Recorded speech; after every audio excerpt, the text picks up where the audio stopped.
On the broadcast tonight, President Park Geun-hye's scoreboard for prime minister nominations is far from perfect, and pundits say it could put the brakes on her reform drive. U.S. federal investigators blame the crew, Boeing, and the emergency response in an Asiana Airlines flight crash at San Francisco International nearly a year ago that led to the death of 3 people. 64 years since the outbreak of the Korean War, the geopolitical equation surrounding the Korean peninsula looks quite different from how it did on June 25, 1950. And not a single day goes by without action in Brazil, but day 13 of the World Cup came and went with a bit more than usual. We'll tell you who made to the knockout stage, who didn't, and who to be aware of. Early edition begins now. I see trees of green, red 늘 남편 먼저, I see them 늘 자식 먼저. for me and 레이디 퍼스트라는 말을 믿고 살아온 당신. 오늘만큼은 세상 누구보다 당신이 먼저입니다. 한 분 한 분 특별하게 모시겠습니다. Excellence in Flight, Korean Air.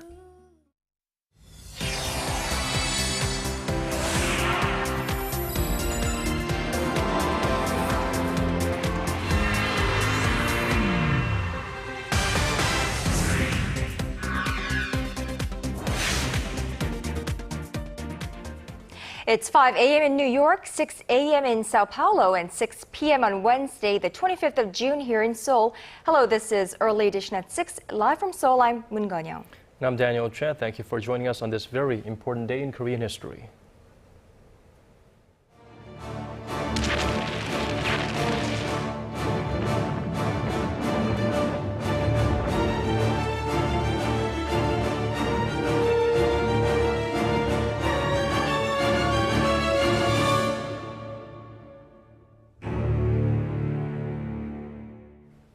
June 25, 1950, war broke out on the Korean peninsula, splitting up families that remain divided to this day, separated by a fortified border. Millions of brave men and women from all over the world sacrificed their lives during the 3-year war to ensure South Korea's freedom. Our Kim Hyun-bin went to a ceremony in Seoul that was held to honor and remember them. He spoke to Korean War veterans from all around the world who echoed in one voice, the war should never be forgotten. 64 years ago this Wednesday, North Korea launched a surprise attack on South Korea to start a 3-year war that claimed hundreds of thousands of lives. To commemorate the somber anniversary and those that sacrificed their lives, the Ministry of Patriots and Veteran Affairs hosted a ceremony at a stadium in the heart of Seoul on Wednesday. Prime Minister Chung Hong-won used the opportunity to emphasize the importance of a strong military. North Korea has been continuously threatening our nation and is still developing its nuclear and missile programs, becoming a great military threat. The security situation is unstable on the peninsula. We acknowledge the situation and will prevent a recurrence of the tragedy that was the Korean War. Around 2 million UN troops from 21 different countries put their lives on the line in the war. Some returned for Wednesday's ceremony and said they were pleasantly surprised to see how much Korea has developed over the past 6 decades. I look at it now and I just can't believe it. You know, in 64 years, you know, to look and see what you people have done with the freedom that you won. It's just fantastic. Other Korean War veterans expressed sadness that their sacrifices were starting to be forgotten.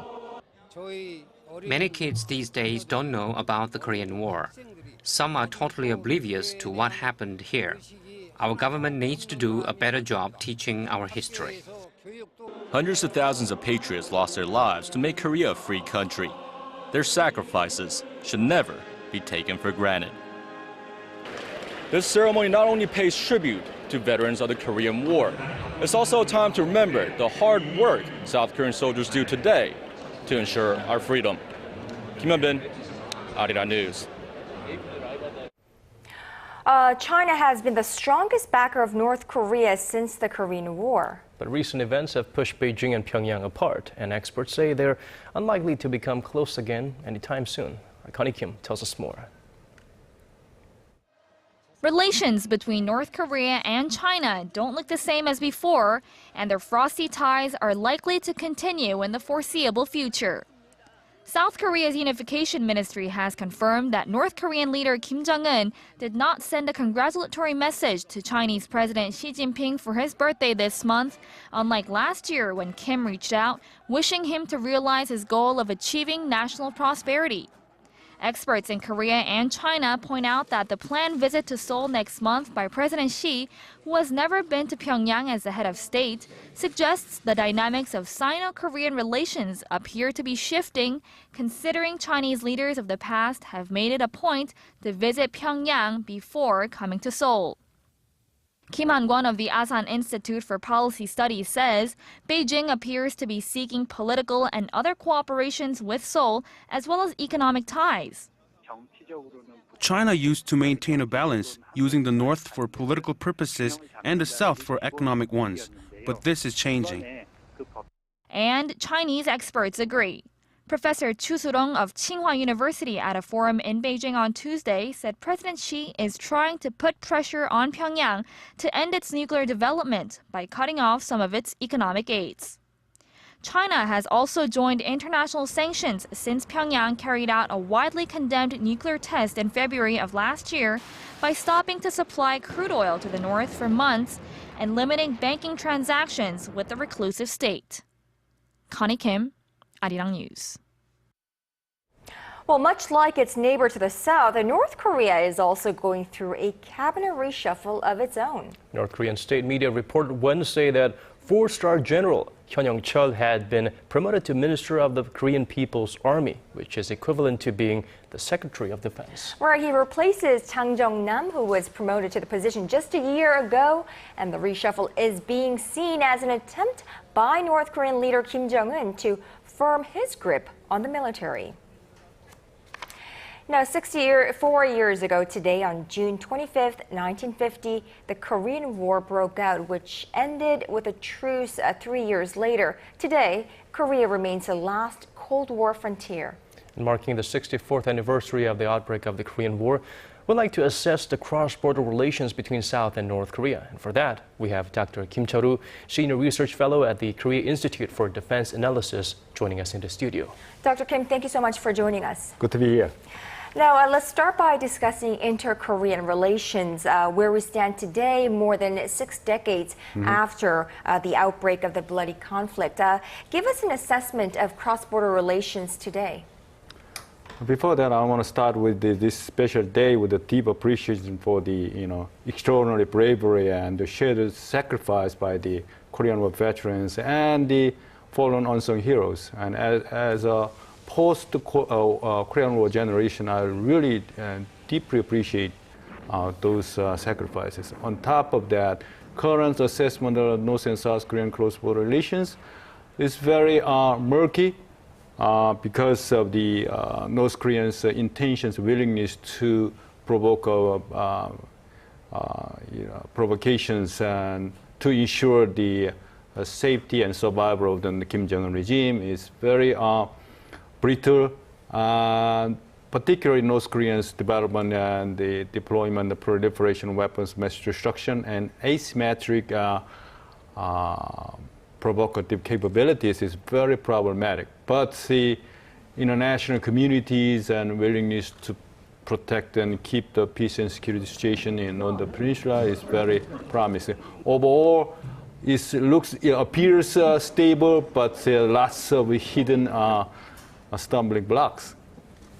Right. Well, North Korea is always our focal point when it comes to discussions involving you in the studio. They've been going different ways. They blame South Korea and U.S. for starting the war, and they're saying okay when it comes to meeting regarding the joint industrial complex. What can we make of North Korea presently?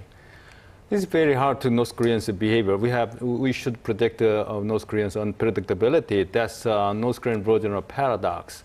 So North Koreans at this situation, in retrospect, the war fought in 64 years was victorious to the South Korea and international community, because look at the comparison between North and South Korea, and vibrant economy and the full scale of democracy here in South Korea compared to the humanitarian situations in North Korea. So I think that North Korea's whatever behavior was, I understand, is desperate reaction toward the international community's pressure. So I think the overall North Koreans' actions and provocative actions for the last couple of decades closely related to the development of nuclear weapons and ballistic missile development. So North Korea's situation is depending on the international community's collaborations, which is very needed at this point. Particularly China's role is very important. Definitely. Picking right up, China, you mentioned, of course, is North Korea's last remaining ally. But it appears as though China is, I don't know, growing impatient with North Korea as the day goes by. And President Xi Jinping, of course, is expected to visit Seoul on a state visit early next month, and which is before his visit to North Korea, which had been the tradition of Chinese leader visiting North Korea before South Korea. Now, do we sense a change in the dynamics between Beijing and Pyongyang, and will this impact the denuclearization talks? Unlike the 64 years ago, and at that time, China actually backed North Korea's invasion. But these days, China's growing assertiveness and kind of a lack of transparency in military scale.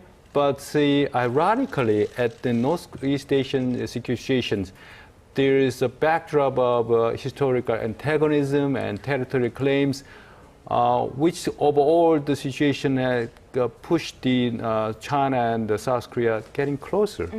So it means that it could shape the North Koreans' behavior. And South Korean Park Geun-hye administration sees China's role as a very positive in shaping North Koreans' provocative behavior. I mean, in controlling the behavior. That's why China and Park Geun-hye administration's relationship is getting closer, which will make a milestone in setting the tone of the security situation on the Northeast Asia security landscape, I would say. Well, Dr. Kim Cheol-woo, thank you so much for joining us. Unfortunately, we've run out of time. Thank you for being here with us, sharing your insights and highlighting the significance of this historic day. Thank you.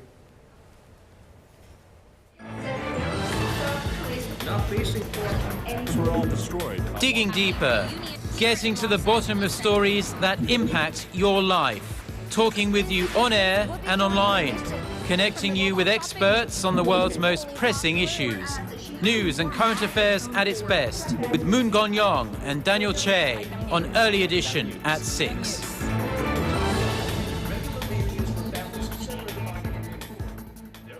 There's a little doubt among political circles and pundits that the resignation of Prime Minister nominee Moon Chang-geuk on Tuesday has dealt a heavy blow to President Park Geun-hye.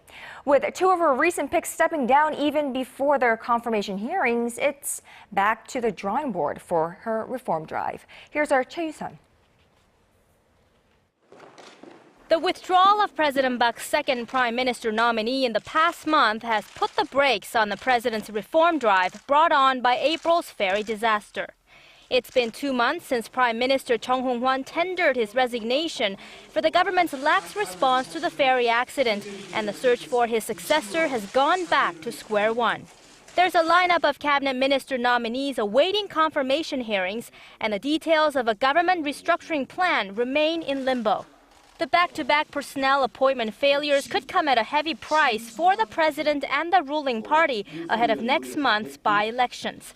There's mounting criticism within both the ruling and opposition parties over the presidential office's personnel verification system, and the opposition is demanding the presidential chief of staff take responsibility.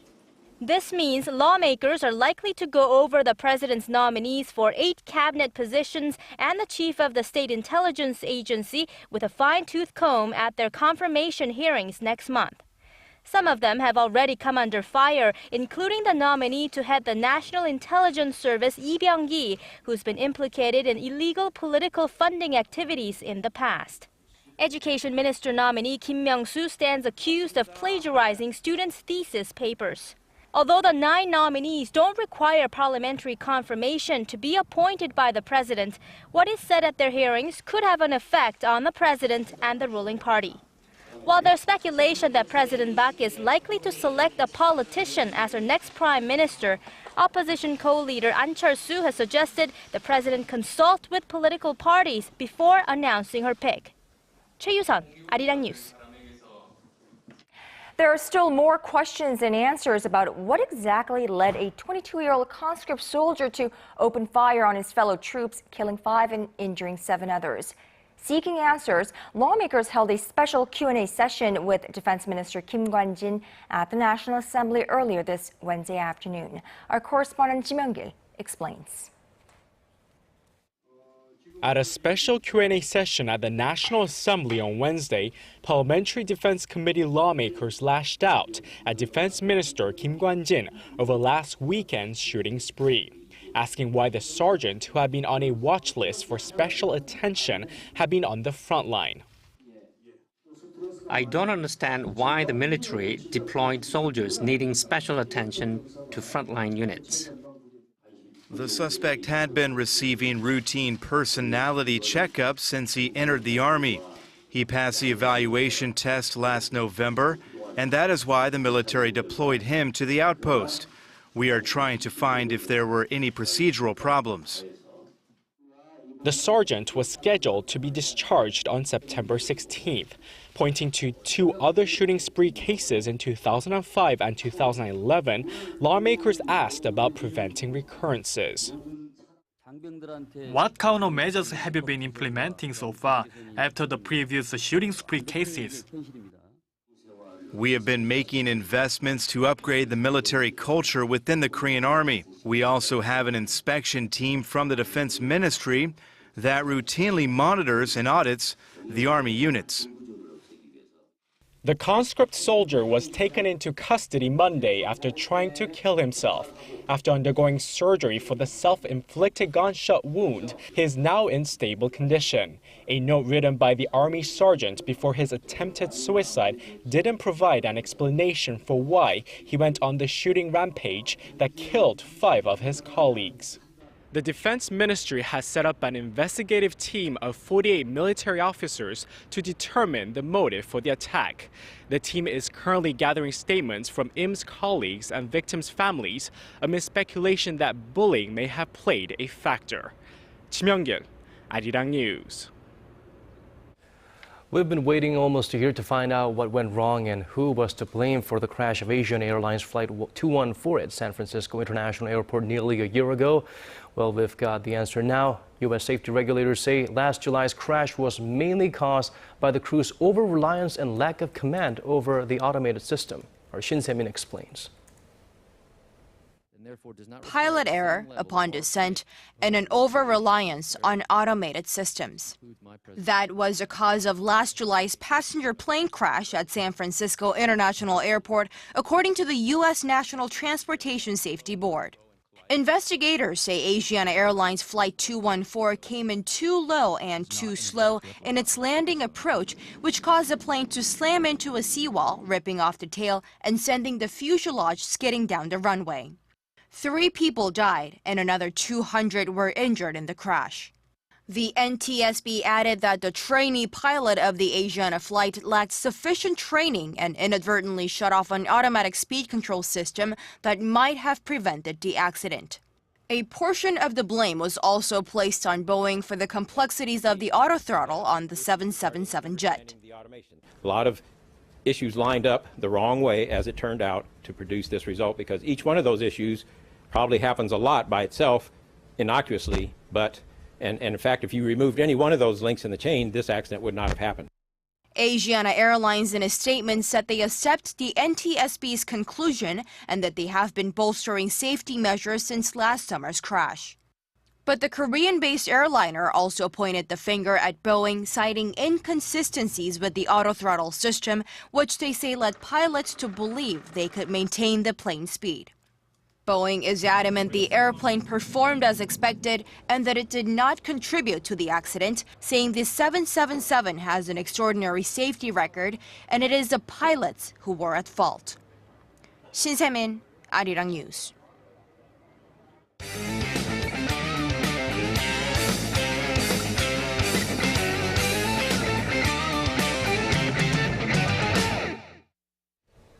Day 13 of the 2014 FIFA World Cup was full of action, I tell you. Yes, we did get to find out about half of the teams that will be playing in the knockout stage, but also that some can bite the fun out of the game. And not the first time, I believe. Our correspondent Song Ji-sun joins us to make sure we do not miss any of the action. We're now halfway through the final matches of the group stage. We now know 50% of the teams that will be in the last 16. The two-time World Cup champion Woga had no trouble moving on to the next round, but it was a troublemaker Luis Suarez's teeth marks that are making more headlines around the globe. Suarez clashed with Ili's Giorgio Chiellini in the Italian penalty area 10 minutes from the end of the match, only to bite the defender on the shoulder. And this is not the first time the striker has beaten an opponent, but the third.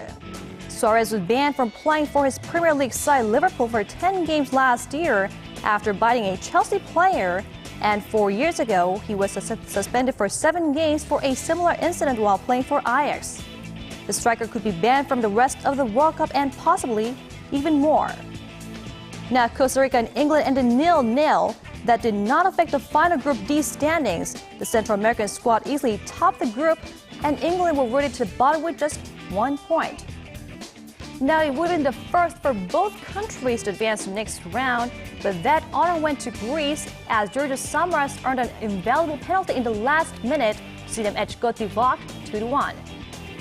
Over in Cuyaba, Japan packs up after finishing rock bottom of their group as the Colombia cruised the Asian country 4-1 to top out their group with 3 wins. At this point, Korea is the only remaining Asian squad which has a shot at advancing to the next round, although it's a very, very slim chance. Now, these results lead to 3 more Latin American teams landing on the last 16. That adds up to 6 against 2 European countries. Colombia and Uruguay will go against each other in Rio de Janeiro on Saturday, and Costa Rica-Greece match will be in Recife on Sunday, both at 5 p.m. local time. Now, with France and Argentina sure to advance to the next round, Nigeria will try to become the first African team to make it to the next round in Brazil. The conclusion of the Group F match is set for 1 p.m. and Group E at 5 p.m. Another very early morning games for the fans here in Korea. And that was your look at today's World Cup actions, and I'll see you guys back here for more stories from Brazil 2014.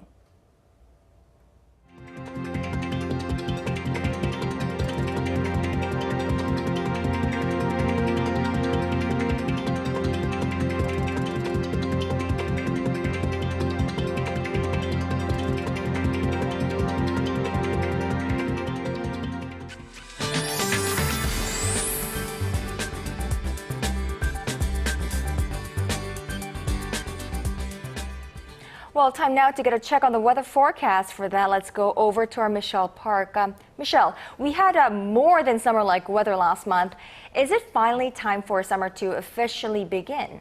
Well, not exactly, Kanyang. Even though we had an early start with the heat, we can expect a milder summer this year compared to the previous ones. However, we can expect more rain during the monsoon season.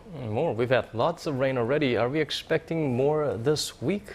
Yes, in fact, monsoon rain is in the forecast for tomorrow and on Friday over on Jeju Island, while it'll be hot and sunny elsewhere. However, on Saturday, we can expect the same rain in the central region due to a low pressure trough moving northwards. And as for the weather conditions at the World Cup in Brazil, rain is also in the forecast for most regions and foggy in others with hot temperatures. And going over to our temperature readings, so we'll top at 19 in the morning and reach up to 29 in the afternoon. Meanwhile, the southern cities such as Daegu and Busan will peak up to 32 this time and 25 degrees. And moving over to other regions, Jeju Island tops out at 23, while Dokdo and Mangkungang both tops out at 24.